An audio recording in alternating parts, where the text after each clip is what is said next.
Within this chapter, we will explore the roles and duties of the EMS Safety Officer.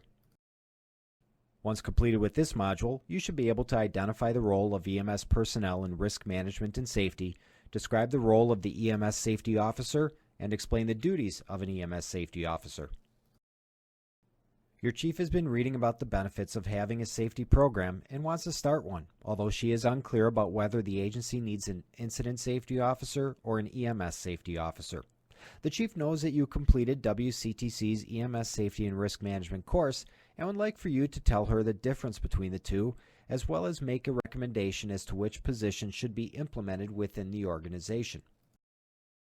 Given the chief's request, what exactly is the difference between the two positions? Which position would you recommend for implementation? Is it possible to have multiple safety officers? Believe it or not, by taking this course, you are on the cutting edge of emerging safety practices within EMS, as EMS safety officers are still somewhat new and are not totally understood or accepted within the profession. Many fire departments have a safety officer position based upon the NFPA's 1500 and 1521 standards, but these standards have not been broadly adopted for use by standalone EMS agencies. The National Fire Academy offers quite a few courses related to safety, such as Advanced Safety Operations and Management, Incident Safety Officer, Health and Safety Officer, Traditional Safety Leadership, and Safety Program Operations. The National Association of EMTs also has its own EMS safety course designed to promote the culture of EMS safety and help reduce the number and intensity of injuries incurred by EMS practitioners in carrying out their work. Information on these various courses are available on the NFA and NAEMT websites. As mentioned briefly in the previous chapter, there is a difference between serving as an Incident Safety Officer and an EMS Safety Officer. In many cases, however, people with different titles within an EMS organization may perform the same responsibilities. Some agencies may also have multiple personnel assigned to different roles. An Incident Safety Officer is tasked with managing safety at the scene of incidents. The Incident Safety Officer is typically not involved with any other aspect of the incident, and even though safety must be a consideration for everyone working on the scene, the Incident Safety Officer serves solely as the individual responsible and accountable for overall safety at an incident. While the Incident Commander is in charge at an emergency scene, the Incident Safety Officer has the power and authority to cease or mitigate any unsafe operation, even if that operation was called for by the Incident Commander. The bottom line for the Incident Safety Officer is to keep all personnel safe to the fullest extent possible. A cursory responsibility is to also keep an eye out for hazards that could also risk the safety of patients or members of the general public. In contrast to an Incident Safety Officer, the EMS Safety Officer commonly fills an administrative role that encompasses more than just provider safety at the scene of an incident. The individual who fills the role of an EMS Safety Officer must know and understand the laws, rules, regulations, and standards that apply to employee and patient safety and health issues. Needless to say, the EMS Safety Officer's roles and duties are numerous and somewhat diverse. The EMS Safety Officer must be familiar with the Incident Command System and should have completed FEMA's I-100, 200, 300, 400, and 700 courses. The Incident Safety Officer must be intimately familiar with the organization's standard operating procedures, medical protocols, and operations as well.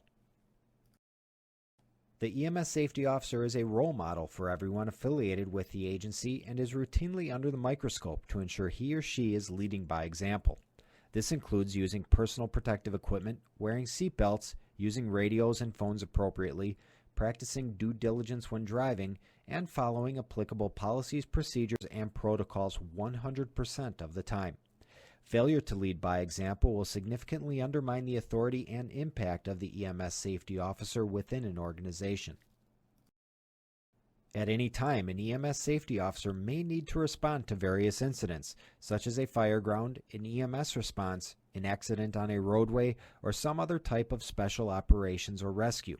If the EMS Safety Officer is not available to respond, someone will need to serve as an Incident Safety Officer in his or her stead. As an EMS leader, you should already be familiar with the Incident Command System and its structure.